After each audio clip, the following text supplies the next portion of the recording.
ရန်ကုန်မှာတိတ်တိတ်ဆိတ်ဆိတ်နဲ့ကိုက relax လုပ်ချင်တယ် spa သွားချင်တဲ့သူတွေအတွက်မသိဘူးပေါ့နော်ဘယ် spa ကိုသွားမလဲမသိဘူးဆိုလို့ရှိရင်သွားမယ် spa လေးကိုလာပြီးတော့မျှောက်ပြရပဲဖြစ်ပါတယ်ဒီ spa လေးကတော့ M spa ပေါ့နော်ဆိုင်နာမည်က M spa ပါသူက Hotel Royal Vista ရဲ့3လွှာမှာရှိပါတယ်အမေကပထမတော့ကတော့ပေါ့နော်ဒီ vlog ရိုက်ဖို့အစီအစဉ်မရှိဘဲနဲ့ဒီမှာနှိပ်တာလည်းတော်တော်လေးကိုခံရတာလည်းကောင်းတယ်နောက်ပြီးသွားလို့ရှိရင်ဒီအခန်းအပြင်အစင်တွေလည်းတော်တော်မွန်သဘောကျရဲ့အတွက်ကြောင့်မလို့အားလုံးကိုမွန်ရဲ့ experience လေးကိုလာပြီးတော့ share လုပ်ပေးရပါဆိုတော့ဒီမှာကတော့မွန်က Thai traditional massage ကိုယူခဲ့တယ်သူကတနာရီကို1000ခွဲပဲပေးရတယ်ပေါ့နော်2နာရီဆိုလို့ရှိရင်ကြတော့2500ပဲကြားတယ်တကယ်လို့တနာရီခွဲယူမယ်ဆိုလို့ရှိရင်လည်း2000ကျော်ပဲကြားတဲ့အတွက်ကြောင့်မလို့တော်တော်လေးကိုမှတန်တယ်နောက်ပြီးရင်ပေးရတဲ့ဈေးနဲ့အဆင်ပြေပြီးတော့ပို့ပြီးတော့ကောင်းနေပေါ့နော်ဒီအခန်းအပြင်အစင်နဲ့ကြောင့်မလို့မွန်ကကြိုက်တဲ့အတွက်ကြောင့်မလို့ဒါလေးကိုလာပြီးတော့မျှောက်ပေးရပဲဖြစ်ပါတယ်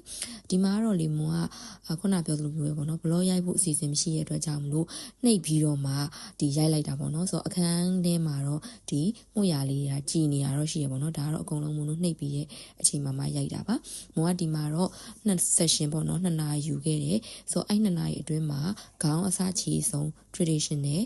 massage ပေါ့နော်လုပ်ခဲ့ရဖြစ်တဲ့အတွက်ကြောင့်မို့အကျော်လည်းအရန်ပြည်တယ်တက်တောင့်တက်တာလည်းရှိတယ်တကယ်လို့ပေါ့နော်ဒီညဘက်ဒီမှာမှလာခြင်းတဲ့သူတွေအတွက်ဆိုလို့ရှိရင်တော့သူတို့တွေကည10:00နာရီနောက်ပိုင်းလာမယ်ဆိုရင်4နာရီပေါ့နော်အနှိပ်ခံပေးမယ်48ယူမယ်ဆိုလို့ရှိရင်တော့မနက်10:00နာရီအထိကိုဒီအခန်းထဲမှာပဲ hotel facility အပြည့်နဲ့နေလို့ရမှာဖြစ်ပါတယ်ဒီဈေးနှုန်းလေးကတော့4800လို့သိရတယ်ပေါ့နော်ဒီ spa လေးကကြတော့လေ wine massage တို့ဘာလို့လဲရတယ်ပေါ့နော်ပြီးတော့သူကစနေတနင်္ဂနွေဆိုလို့ရှိရင်လူအရန်လာတာများတယ်ဘာလို့လဲဆိုတော့ဈေးကလည်းတန်ပြီးတော့ facility ကလည်းကောင်းတယ်